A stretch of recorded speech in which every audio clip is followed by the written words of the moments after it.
कार्तिक मास में जो मनुष्य ये 3 चीजें दान करता है तो यकीन मानो जीवन में कभी गरीब नहीं रहेगा।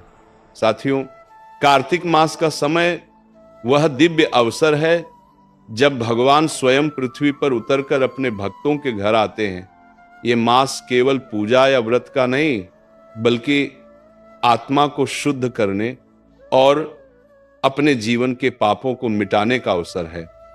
कहा गया है कि जो मनुष्य कार्तिक मास के समाप्त होने से पहले 3 विशेष दान करता है, उसके जीवन से दरिद्रता सदा के लिए दूर हो जाती है। क्योंकि दान केवल धन का लेन देन नहीं होता, यह हृदय की पवित्रता और आत्मा की विनम्रता का प्रतीक होता है।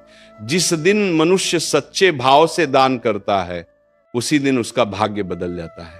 इसीलिए आज की इस कथा को ध्यान से सुनिएगा, क्योंकि यह केवल दान की बात नहीं करेगी, बल्कि यह बताएगी कि कौन से 3 दान ऐसे हैं जो भगवान विष्णु को अत्यंत प्रिय हैं और जिन्हें करने से जन्म जन्मांतर की दरिद्रता मिट जाती है।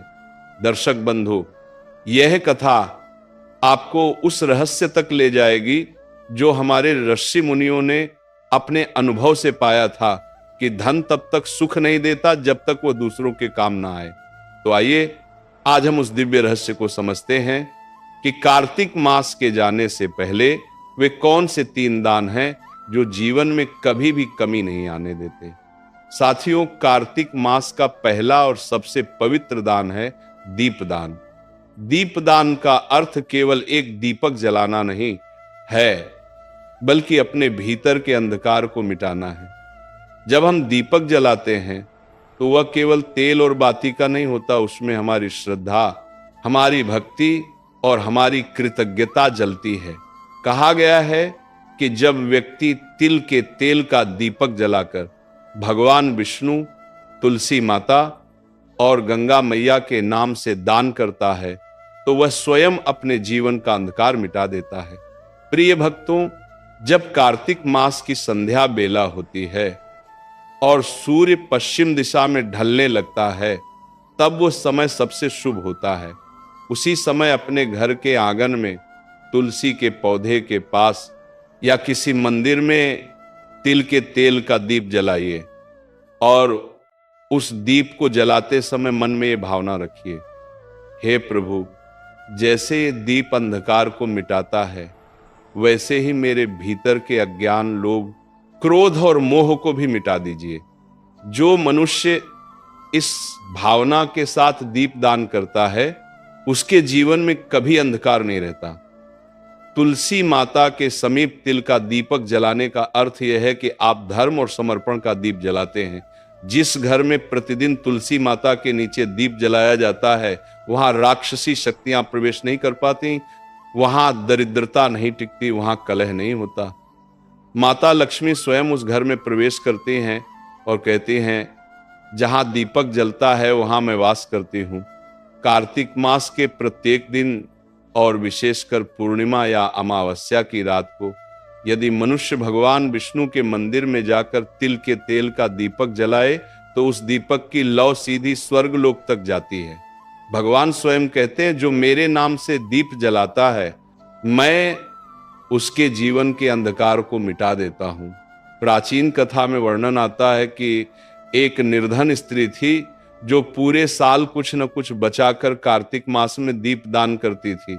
एक बार उसने केवल एक दीप जलाया, परंतु उस दीप में इतनी श्रद्धा थी कि स्वर्गलोक में भी उसकी ज्योति दिखाई दी। भगवान विष्णु ने प्रसन्न होकर कहा, इस स्त्री का कोई भी जन्म अंधकार में नहीं रहेगा, अगले जन्म में वह उसी नगर की रानी बनी।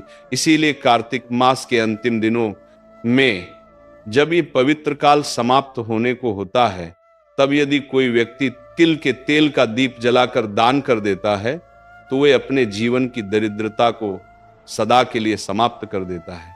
जो दीप आप आज जलाते हैं वह केवल मिट्टी का दीपक नहीं होता, वह आपके आने वाले भविष्य की नींव होता है। उस दीप में आपकी श्रद्धा का प्रकाश, आपके कर्म का तेज और आपके भाग्य का उजाला समाया होता है।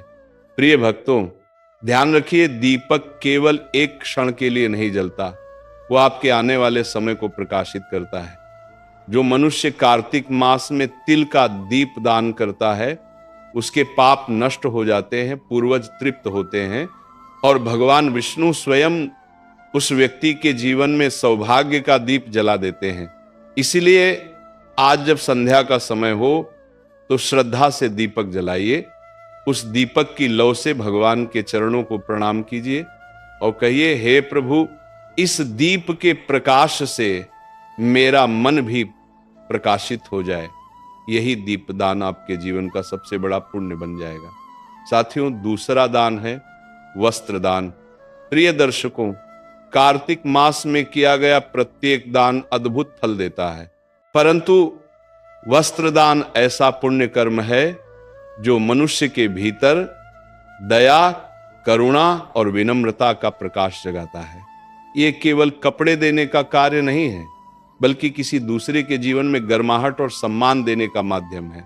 शास्त्रों में कहा गया है, वस्त्रम ददाति सौख्याय आयुष्याय च कीर्तये, अर्थात जो मनुष्य वस्त्र दान करता है उसे सुख, आयु और कीर्ति तीनों का आशीर्वाद मिलता है। कार्तिक मास के समय जब शीतल हवाएं चलने लगती हैं, जब सुबह ओस की बूंदें धरती पर मोती बनकर गिरती हैं, तब वही ओस किसी निर्धन के तन पर कांपती हुई ठंड बन जाती है। ऐसे समय में यदि कोई व्यक्ति किसी जरूरतमंद को वस्त्र ओढ़ा दे तो वह केवल कपड़ा नहीं देता, वह भगवान को स्वयं ओढ़ा देता है। भक्तों, ये वही समय है जब मनुष्य का छोटा सा दान भगवान की नजरों में बड़ा बन जाता है, क्योंकि भगवान विष्णु स्वयं कहते हैं, जो मेरे किसी रूप को ढकता है मैं उसे अपने वैकुंठ में स्थान देता हूं। और हम जानते हैं हर जीव में भगवान का ही वास है। कल्पना कीजिए, एक गरीब वृद्ध सड़क किनारे ठंड से कांप रहा है, उसकी आंखों में भय नहीं परंतु उम्मीद की झलक है, शायद कोई आए और उसे एक ऊनी कपड़ा दे दे। और जब आप जाकर अपने हाथों से उसे एक चादर ओढ़ा देते हैं, वो आपके पांव छूने लगता है, उसके होंठों से केवल 2 शब्द निकलते हैं, भगवान आपको सुखी रखें। क्या आप जानते हैं, ये आशीर्वाद आपके पूरे जीवन का मार्ग बदल देता है, क्योंकि जो आशीर्वाद एक भूखे या ठंड से कांपते व्यक्ति के मुंह से निकलता है वह सीधा स्वर्ग तक जाता है और वहां से वापस लक्ष्मी के रूप में लौटता है। पुराणों में कथा आती है, एक बार एक ब्राह्मण परिवार की स्त्री ने कार्तिक मास में अपने पति के लिए बचाई हुई ऊनी चादर एक साधु को दान कर दी। रात में जब वह सोने गई तो उसने स्वप्न में भगवान विष्णु को देखा, जो मुस्कुरा कर कह रहे थे, तुमने आज मुझे उड़ाया है, इसलिए अब मैं तुम्हारे घर को कभी खाली नहीं रहने दूंगा। अगले ही दिन उस परिवार को नगर के राजा से धन, सम्मान और अन्न प्राप्त हुआ। प्रिय भक्तों, वस्त्र दान केवल वस्त्र का त्याग नहीं है, ये अहंकार का त्याग है।